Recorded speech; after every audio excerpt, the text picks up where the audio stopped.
নমস্কার বন্ধুরা, শুভ দুপুর। কেমন আছো সবাই? আশা করি ভালোই আছো। আবার তোমাদের সামনে চলে এসেছি বেশ লাঞ্চ আইটেম নিয়ে। আজকে কিন্তু অনেক কিছু আইটেম বানিয়েছি মেয়ের আবদারে। আবার যেহেতু রাত পোয়ালেই মহালয়া, পিকনিক কাজে হবে কিনা ঠিক নেই, তো চলো যে কী কী বানিয়েছি তোমাদেরকে দেখাই। হচ্ছে শাশুড়ি মায়ের জন্য একদম গরম গরম ধোয়া ওঠা ভাত, যেটা আজকে আমি বানিয়েছি। ওটাও তো উনি খান না, তো ওনার জন্য গরম গরম ভাত, কালকের পোস্তটুকু ওটা গরম করেছি।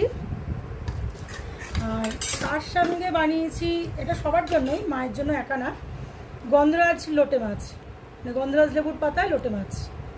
সঙ্গে আছে মটন কষা, একদম দেখো যে একদম কোনো ঝোলও নেই, কিচ্ছু না, লাল লাল করে কষা কষা করে মটন পুরো।